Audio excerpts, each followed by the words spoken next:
কি গো, তুমি এখনো ঘুমাচ্ছ? ওঠো।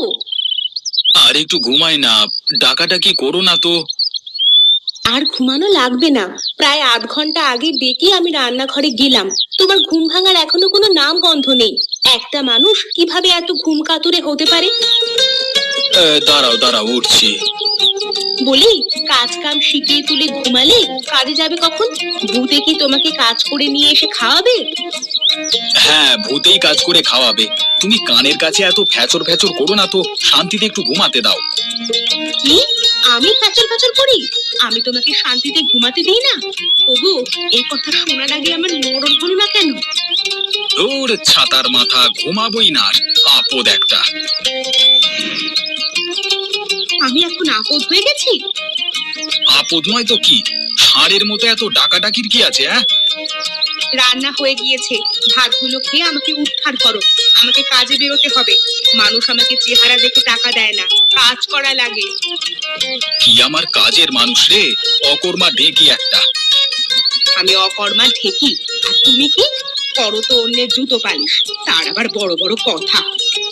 হয়েছে হয়েছে, তোমার সাথে কথায় আমি পেরে উঠবো না। খাবার দাও, খেয়ে কাজে চলে যাই। উঠে এসো, আমি খাবার বেড়ে রেখেছি। ভালো করেছো। আমি সব সময় ভালো কাজই করি। সেটা তো দেখতেই পাচ্ছি। কিছু বললে তুমি? না না, কিছু বলিনি তো।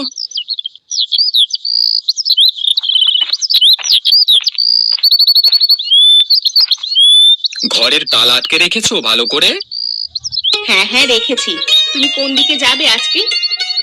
বাড়ি বাড়ি ঘুরলে বেশি জুতো সেলাইয়ের কাজ পাই না, তাই ভাবছি এখন থেকে বাজারের কাছে বসে কাজ করব। সেটাই ভালো হবে। তা তুমি কখন বাড়িতে ফিরবে?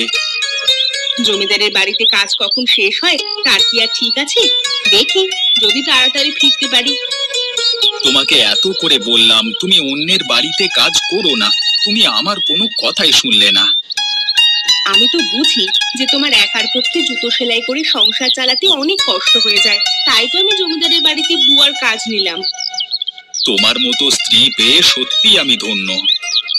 হয়েছে হয়েছে, অত ঢং করতে হবে না, এখন কাজে যাও। ঢং না, সত্যি তোমাকে পেয়ে আমি অনেক খুশি। আমিও খুব খুশি।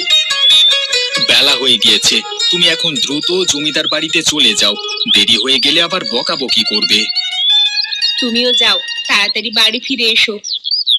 আচ্ছা, চেষ্টা করব।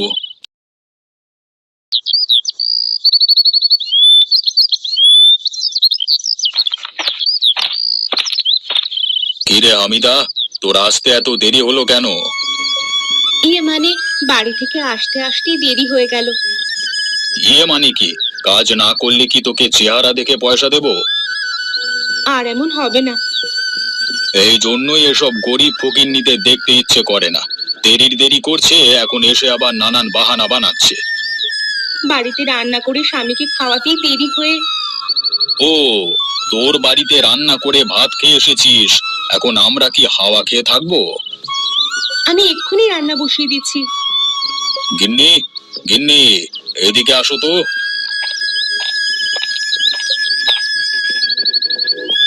কি হয়েছে, ডাকছো কেন? তোমাকে আগেই বলেছিলাম এমন ছোট লোকের বাচ্চাকে কাজ দিও না, তখন তো শোনোনি। এখন দেখো, সে এখনো রান্না শুরু করেনি। জমিদার বাবু, আমি এক্ষুনি বসিয়ে দিচ্ছি, অল্প সময়ের মধ্যে রান্না হয়ে যাবে। এইবারের মতো ক্ষমা করে দেন। আচ্ছা যা, এইবারের মতো ক্ষমা করে দিলাম, কিন্তু এর পরের বার থেকে আগে আমাদের বাড়িতে রান্না করবি, কাজ করবি, তারপর তোর নিজের বাড়ির কাজ করবি। আচ্ছা, তাই করব। মনে থাকে যেন। মনে থাকবে জমিদার বাবু।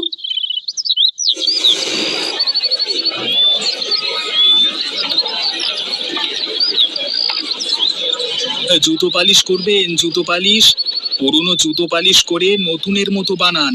ছেঁড়া জুতো থাকলে নিয়ে আসেন, জুতো পালিশ করেন। জুতো